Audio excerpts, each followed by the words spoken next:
안녕하십니까? 평생투자 파트너입니다. 오늘은 2023년 2월 27일 월요일입니다.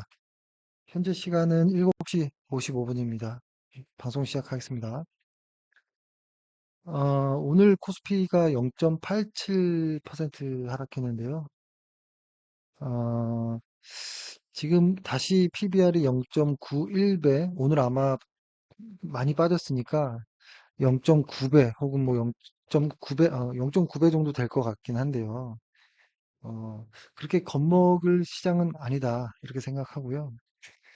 오늘 그 회원분들과 뭐 이런저런 이야기를 또 역시 나누다가 이런 이야기가 나오더라고요. 어, 리포트라든지 어떤 뭐 방송이나 이런 데서 시장이 아닌 종목에 뭐 어떤 장세다. 그 종목, 개별 종목에 집중하자. 뭐 이런 이야기를 하는데요. 사실 이게 얼핏 들어보면 맞는 것 같고, 어, 굉장히 좀 이성적인 것 같긴 한데요. 사실 이게 약간 좀 함정이 될 수도 있거든요. 시장이 하락하는데 매일 그 시장이 하락하는데 오른 종목을 체크하다 보면, 그러니까 시장 약세장에서 오르는 종목들만 계속 체크하다 보면 시장과 역으로 가는 경우들이 많습니다. 보통 요럴 때는 약간 테마성의 종목들이 많이 오르잖아요. 시장과 역으로 가는. 오늘 같은 경우에도 코스피 934개 종목 중에 222개, 대략 한 20% 정도, 코스닥은 한 30% 종목만이 상승을 했거든요.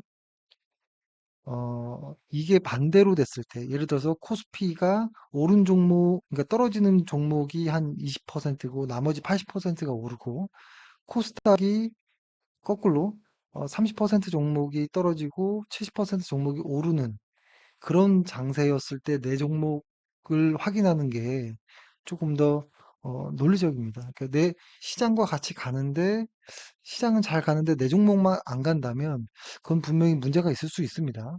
근데 단기적으로는 뭐 무시해도 되겠지만 장기적으로 봤을 때 그렇다는 거는 좀 의심해 볼 수 있는데 그거는 뭔가 좀 다른 거거든요. 근데 시장이 전체적으로 하락하는데 튀어 올라가는 종목들은 그거는 오히려 뭔가 좀 더 시장이 좋을 때 약세일 가능성이 있습니다. 보통 시장을 길게 보면 이렇게 길게 우상향하고 조정은 짧고 또 시장 보면 길게 우상향하고 조정은 짧고 이렇게 가잖아요. 아주 길게 봤을 때 짧게 보면 뭐 이렇게 되겠지만 이 길게 가는 여기에다가 이 확률을 이제 봐야지 여기에서의 확률을 보는 거는 좀 불리한 싸움이죠. 그래서 특히 이런 시장에서 그 시장이 아닌 종목에 집중해라. 이런 이야기들은 저는 좀 조심해야 될 필요 있다고 오히려. 이럴 때는 그냥 받아들여야 됩니다. 단기 투자자, 추세 매매자가 아니라면, 차트가 아닌 어떤 실적을 보고 가는 사람이라면 시장이 주는 이런 매크로 이슈 때문에 내 종목이 더 빠질 수 있거든요. 근데 반대로 시장이 상승하면 내 종목은 시장보다 더 많이 상승해버립니다. 그래서 이럴 때 왔다 갔다 하는 것은 오히려 위험할 수 있다라는 생각이 들고, 그리고 여기에 제가 PER, PBR, 뭐 ROE 이런 것들을 코스피의 어떤 이런 지표들을 적어 놓는 이유는, 저희가 그 개별 종목을 하는 이유이기도 하잖아요. 개별 종목을 하는 이유가, 어, 코스피가 예를 들어서 이렇게 간다라고 했을 때, 내가 개별 종목을 하는 이유는 코스피보다 더 많은 수익을 내기 위해서잖아요. 근데 떨어질 때는 더 빠질 수 있습니다. 더 많은 수익을 오를 땐 더 많이 오르는. 그래서 결론은 이렇게 멀리 갔을 때 시장의 수익률보다 내 종목의 수익률이 더 많길 원하기 때문에 개별 종목을 하는 거잖아요. 그것이 아니라면 그냥 시장 ETF에 투자하는 거겠죠. 그래서 이런 걸 적어 놓는 이유는 적어도 내가 사는 종목과 살려고 하는 종목의 다른 어떤 가치 평가를 안 하더라도 요 정도는 보자라는 거예요. 뭐냐면 내가 살려고 하는 종목의 PER이 시장보다는 싸야겠죠. 그래야지 더 어떤 이득이 있겠죠. PBR도 마찬가지고. 그 다음에 ROE 같은 경우도 시장이 주는 ROE보다도 내가 사는 ROE가 더 높아야 시장을 이길 수 있잖아요. 그래서 이거를 이제 기준 정도로만 이야기를 좀 드리려고 이렇게 항상 써놓는 겁니다. 그래서 내가 사는 종목의 PER, PBR, ROE 정도는 확인해보고 이게 과거의 ROE, 확정된 ROE일 수도 있지만 미래의 어떤 ROE까지도 좀 확인해보면서 사는 관심 종목에 담고 좀 이렇게 봐야겠죠. 그래서 요거를 좀 이렇게 적어뒀습니다. 오늘 시장이 이렇게 많이 하락한 이유는 PC 물가가 좀 높게 나왔다라는 거죠. 근데 컨센서스가 5.0인데 5.4가 나왔다라는 건데 요거를 그래프로 이렇게 보면 요 정도의 모습입니다.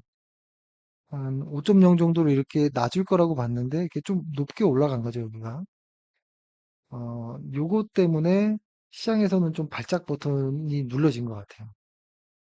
어, 그러니까 시장에서 나온 뉴스는 이런 것이죠. 그러니까 통화 긴축 정책 완화 기대감이 줄면서 선물 시장에 반영된 미국의 최종금리 전망치가 상단 기준이 5.25에서 5.5까지 상승해 버렸다. 그래서 국제 회사채 금리가 상승하고 시장의 조정을 야기하는 이런 계기가 됐다. 뭐 이런 이야기가 나오고 또 이런 이야기도 나오죠.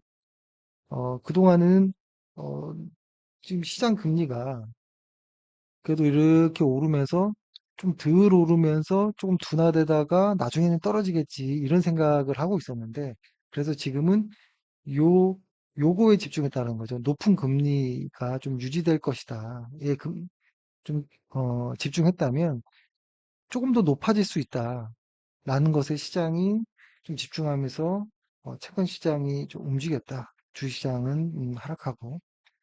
근데 이게 갑자기 PC 물가 한번 나온 걸로 막 이렇게 시장이 흔들려 버린다는 거는 다시 PC 물가가 다시 또 내려오면 다시 다 떨어집니다. 그런 기대치들은.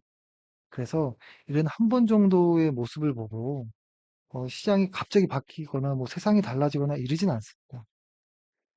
그래서 크게 보면 지금 시장은 대세 하락하고 있다라는 것이고 이것이 직선은 아니겠죠. 직선은 아니겠고 이렇게 이렇게 뭐 이렇게 내려가기도 하고 뭐 이렇게 가겠죠. 근데 결국엔 이 우하향하는 것이 핵심인 것이지 이 그러니까 아까 그 시장 이야기했던 거나 마찬가지예요. 시장이 쭉 길게 가다가 잠깐 하락하고 길게 가다가 하락하고 하는 건데 여기에 집중할 것이냐 여기에 집중할 것이냐인데 역시 지금의 물가는 하락이 에 집중해야지 하락하는 과정에서 한 번씩 튀어 올라가는 거에 집중할 필요는 없다. 오히려 이것이 역으로 기회가 될 수도 있다. 매수의 기회가 될 수도 있다. 이렇게 생각을 저는 합니다. 물가가 떨어진다는 거에 이견이 있는 사람은 없을 겁니다. 근데 이렇게 단기적인 이슈에 너무 이렇게 흔들릴 건 아니다. 라는 저는 조심스러운 생각을 하고요. 이거 좀 길게 보면 더 헷갈릴 것 같고, 어, 그쵸. 어, 이게 보면은 또 갑자기 이렇게 툭 튀어 올라갔을 때, 그쵸. 툭 튀어 올라갈 때 말고 반대로 이렇게 툭 꺾어졌을 때 있죠. 여기. 툭 꺾어지고 툭 꺾어졌을 때가, 그리고 여기서도 이제 툭 꺾어질 때, 요때가 보면 또 시장은 또 급격하게 또 갑자기 또 상승합니다. 요때를 보면은 언제였냐면, 음, 주간 차트로 보면 요런 정도죠. 여기가 이렇게 툭 튀어 올라가는, 아, 여기 너무 짧네요. 기간이. 여기가 이렇게 툭 튀어 올라가고 툭 튀어 올라가고 했을 때가, 여기가 요런 구간입니다. 이 물가가 툭 빠질 때 이렇게 툭 빠질 때.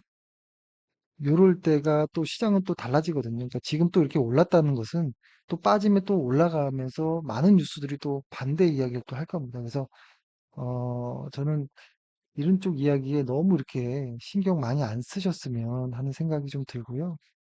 그 다음에 음, 저희의 어떤 관점은 역시 마찬가지입니다. 환율도 계속 올랐지만 지금의 관점은 인플레 아무튼 최악은 지났다라는 게 핵심인 것 같고, 그 다음에 저번 주부터 좀 말씀드렸던 것처럼 글로벌 어떤 PMI 지표들이 계속 좀 반등하고 있거든요. 그러니까 경기 침체 우려에서는 어느 정도 약간 좀 좋은 조짐이 좀 보이긴 하는 것 같아요.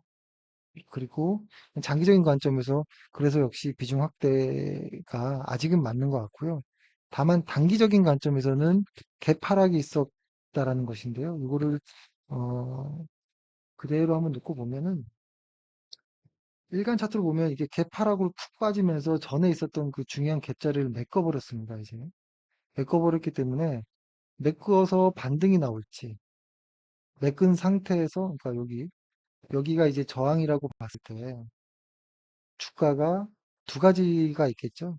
저항이 있다고 했을 때 반등해서 올라갈지 아니면은 빠지고 여기가 저항이 돼서 이렇게 갈지. 그러니까 여기가 지지가 될지 반등이 될지는 이번 주에 좀 봐야겠죠.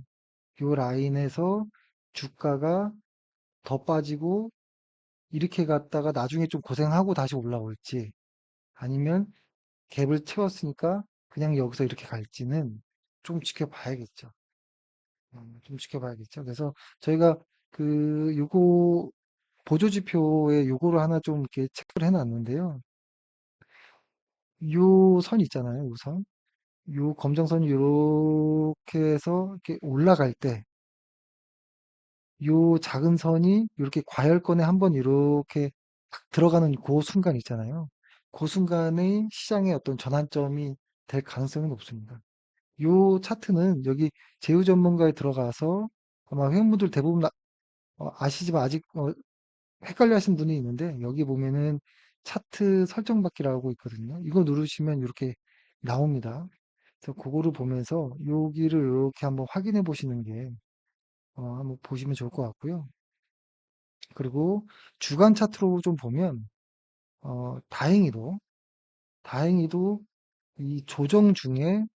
이 조정 중에 거래량이 감소하고 있다는 것은 그나마 다행입니다. 그래도 이 조정 중에 거래량이 증가하는 것은 시장의 참여자들이 확신을 찾다라는 것이거든요. 그럴 경우에는 조정이 조금 더 강할 수 있는데 지금의 조정은 자연스럽게 어떤 채권 금리로 인한 어떤 그런 과정인 것 같아요. 그러니까 채권 시장을 건드리니까 환율이 건드려지는 뭐 이런 과정인 것 같은데 요 어떤 영선 위에서 이렇게 조정받고 튀어 올라가는 거 있잖아요. 이렇게 이 영선을 깨고 내려갔다 올라오는 거 말고 이 영선을 깨고 내려갔다가 올라오는 거 말고 이 영선을 깨지 않고 올라가는 이런 상승들이 이번에도 이렇게 나온다면 아마 이 전고점을 다시 한번 테스트할 가능성이 높은데요. 만약에 여기를 뭐 살짝 건들고 그럴 수는 있겠지만 어, 과거처럼 이렇게 많이 빠지거나 이런 모습만 아니라면 괜찮을 수 있습니다. 만약에 빠지더라도 이 정도까지는 안 빠지고 간다면 이 다시 2500, 코스피 2500을 다시 테스트할 수도 있겠다. 이런 생각. 그 거래량이 줄어들어서 그래도 긍정적인 좀 모습이 좀 보인다. 아직은 뭐 그렇다라는 것이고 장기 차트로 보면 이렇게 아직은 이제 바닥입니다. 그래서 어, 회원분들이 자주 여쭤보셔서 이것도 하나 좀 정리해서 다시 드려보면은 저희가 시장과 이렇게 개별 주식을 이렇게 적긴 했지만 최근에 개별 주식의 어떤 많은 종목들을 저평가된 종목들이 사실 많이 있는데 소개를 안 드리고 있거든요. 오늘은 저도 뷰옥스를 좀 더 다시 보고 있었는데요. 뷰옥스는 뭐 생각해도 다시 생각해도 역시 싸다 이런 생각이 들더라고요.